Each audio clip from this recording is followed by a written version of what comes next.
Here's another typical problem we run into with old photos is very faded like this. So let's zoom in on the problem area. Now in some cases all you need to do, and I'll show you this as a tip that won't work in this case but will work in many, is simply duplicate the background layer and then change the blend mode to multiply.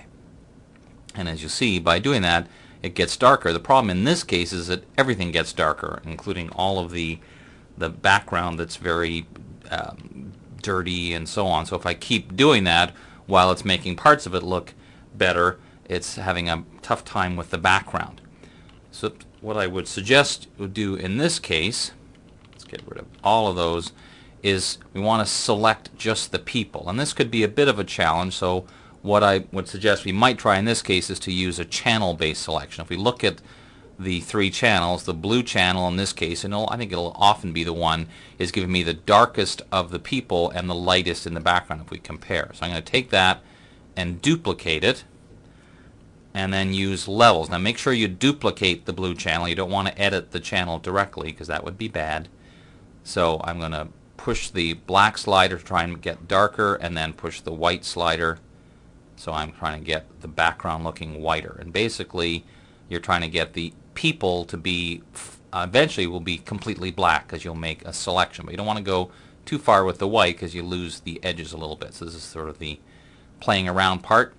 And then at this point it takes a bit of either selecting and filling and or painting. So I just make a selection, fill that with black, and keep doing that, and then take my paintbrush and paint with black as well over the parts that should be filled in. Now obviously I would typically zoom in. I'm pretty zoomed out here, so you could zoom in to do this.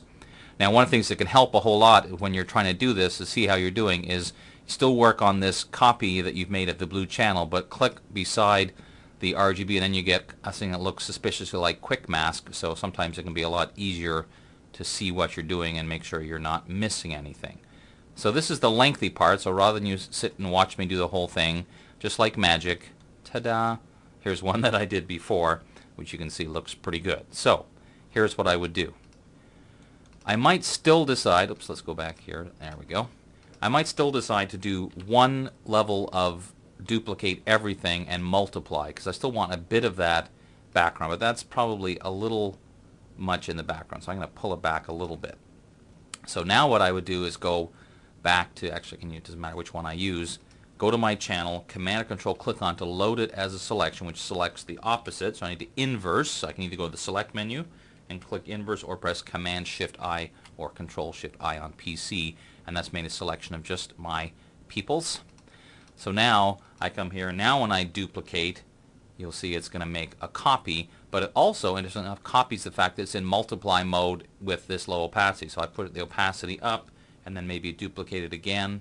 You can see now I'm starting to get something the way I want. Now you could decide to leave it like that. I'm going to also at the top add a gradient map adjustment layer so it gives more of a grayscale look.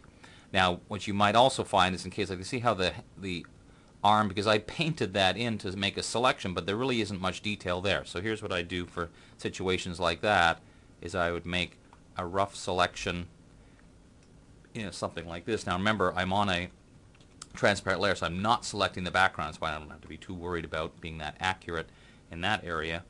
Make it kind of feathered, and now in this case we'll duplicate just that. So see how that brings a bit more detail back into the missing area. Okay, so let's take a look at what we've been able to do. Here's the original, like that, looking very faded, and here's what it looks like now. Still needs a little bit of work, but you can see by selecting the area you want to duplicate and multiply, you can get a much nicer end result. Now you probably know what's coming at this point, and that is for me to tell you that this takes a lot of time and effort, but when you do, details that you didn't see before suddenly become a little more visible. I'm Dave Cross. I'll see you next time.